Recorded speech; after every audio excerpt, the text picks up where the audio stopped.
So, all right. So this is uh, actually a business leadership podcast. So let's talk about practical applications of these lessons, right? What should we do? And maybe I think our next episode on Ready Player One, we're going to talk a lot more about this is sort of the inside out, the escapism version. We'll talk about the top down version of applying technology to an organization. But let's talk about how should I think about using technology in my personal life or using technology in my business life, and how should I think about this trap of escapism, this trap of buying into the rules of the small world? Yeah, so when we think about buying into the rules of a small world, the first thing that comes to mind is this ever looming debate: virtual work or hybrid work or back to the office and all of these things. And as always with Wonder Tour, right, we want to have a more nuanced view than, well, people are only effective in person, and or are like people are more efficient when they're working in teams online, or and then they can prove that they're more efficient, etc. So, but for me, I think if you look at the contrast between like virtual work and in-person work and the types of constraints that it potentially puts on us, in-person work, you're going to have constraints of location. You're going to have cost constraints potentially, because it might be more costly to have people be together in person more often. You're also going to have complexities in terms of jumping from meeting to meeting. You're going to have types of work that it's not as efficient to have 50 people in the same office working on some different types of work, right? Some programmers are going to be, for example, more effective operating in their own room with their own 6 screens in front of them. And I know a lot of people like that. But on the flip side, just like we talked about, as long as we're operating virtually, there's a thin layer that's between everything, but that thin layer is thicker than it really seems like or feels like. And relationships struggle to pervade the thin layer of Microsoft Teams or Zoom more than we probably think. It's really hard to build a new relationship with somebody when you've only ever met them on Teams, isn't it? Yeah, that's one of the lessons I think we've definitely seen, is that if you have an established relationship, you can use technology to continue that, very effectively. Like it's really great to be able to just have a chat with somebody very quickly without having to drive across town to go have a chat with them. Like that's fabulous. It's a great improvement on my relationship with somebody. I can see their face. I can show them the thing that I'm working on. I can ask them questions. That's powerful. But it's not a great way to build a new relationship like you implied. It's really hard to get to know somebody if I've never shared the same air with them, if I've never had lunch with them and had a side conversation, if I've never seen how if they've got their screen turned off and they've got their motion suppressing software turned on, and I don't see how their faces actually react when the boss presents the plan, and I don't see, it's like those nuances are all very important to getting to understand someone, to getting to form a natural relationship with somebody. And so that balance has got to be somewhere in the middle. Again, what is the purpose of the technology? If it's to reduce friction, if it's to reduce inconvenience, if it's to allow me to talk to somebody that I couldn't see conveniently, then great. But I can't use Microsoft Teams to go inspect on a problem on the production line.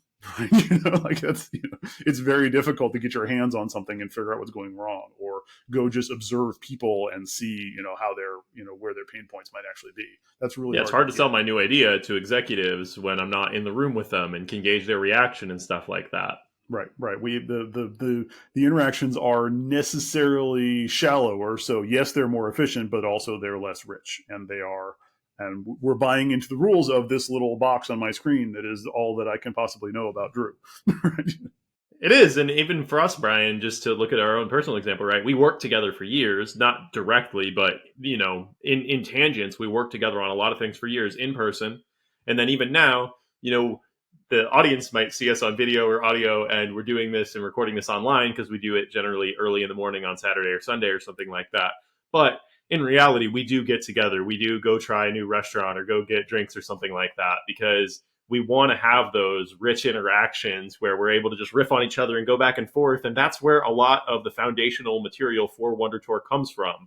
It's just us having conversations and realizing, hey, this is the thing we'd like to learn more about. Maybe we should wonder about it together. Right. Well, and having the experience of observing each other, problem solving, and being, shared pain and going through some of the same stuff together. It's like, oh, of the 40 people in the room, there's a couple people here that are real kindred spirits, that like we have really good conversations, and we tend to riff on things that are, that are similar, and we might, or like, oh, I've never thought about it like that. That's really awesome. I need to hear more about that. Those things are, again, even this digital environment, right? You have 30 people in a Teams meeting. They're not having 9 side conversations. They're not observing each other's body language. They're not clustering based on the breakout rooms, like unless you force them into a breakout room. It's just all those things are necessarily sanitized and simpler, paler. So I think that's a really good example. I think this, at the high level, like we said, the question is don't use technology, but what is your purpose for technology? If you're using a thing, like exactly like you said that you did, I love that. Like, I'm playing Diablo 2 and just zoom out a little bit and like, why am I doing this? Like, am I still enjoying this? Am I still getting out of it the reason that I started doing it in the first place? Just check in with yourself every once in a while. Check in with your usage of technology. And you may find that like, oh, look how much better I am than I was 6 months or 6 weeks or 6 hours ago. This is amazing. Or you might be like, this is the same thing that it was for the last 3 weeks in a row. Maybe I should consider having some richer experiences. Yeah, so I'm going to leave us with one comment on the practical application side here, and it's just to talk directly about remote work versus in-person work. And this is just my perspective on it, but I think this is where I've come to. For me, it's not going to be about dictating. For most roles, it's not going to be about dictating, hey, you need to be in office 5 days a week, 3 days a week, whatever. But instead, like you said, Brian, how do we focus on the purpose? If the purpose is to accomplish a mission, if the purpose is to develop relationships so that we can be more effective, so that we can feel more meaning in the work that we're doing, so that we can encourage each other and learn from each other and stuff like that, then yes, there has to be an in-person component to that to some extent. And how might we empower the team to really figure out what's best for them, but to actually want to do that? So I think it's up to every leader to stand up and figure out not, what is my governance policy exactly going to be? That's something that needs to be figured out in the mid to long term, of course. But as we navigate this turning point of work, this intermediary state right now, where everything is confusing and ambiguous, instead, let's focus on how can we get the team to be invested into the mission? Because if the team is invested in the mission, how might we get the team to realize the value of those in-person interactions? Then the team's going to start to seek them out. I went, just like most people did, totally virtual and again, this is biased towards my opinion. So other people might have perfectly valid and better opinions on this. But I went totally virtual at the beginning of COVID. And I was for a long time. And then as I came back into the office, I was like, okay, I'll come in like 1 day a week, 2 days a week, 3 days a week.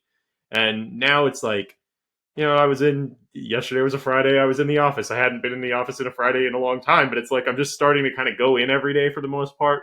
Not because I'm being told to, not because the organization governance said I need to, but because I'm feeling the effectiveness of it.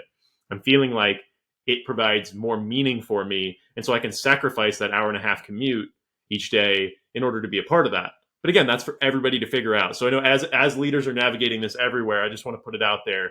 What if instead of being a push mechanism of like governance, it's just a pull mechanism of governance? Let's try to help people to find what's best for them and then to figure out what's logical governance for that. Yeah. Examine your purpose and run the experiment and see what works. No, that's really great. All right. Well, I think that's a good place to leave this one. So for this episode, Ready Player One, we examined it from sort of the individual viewpoint, the trap of escapism and the challenge of examining your purpose. So for our next episode, we're going to continue with Ready Player One, but we're going to talk about it from an organizational viewpoint and deploying technology across an organization. How do we think about purpose in that context? What is the traps there? We're looking forward to that conversation as well.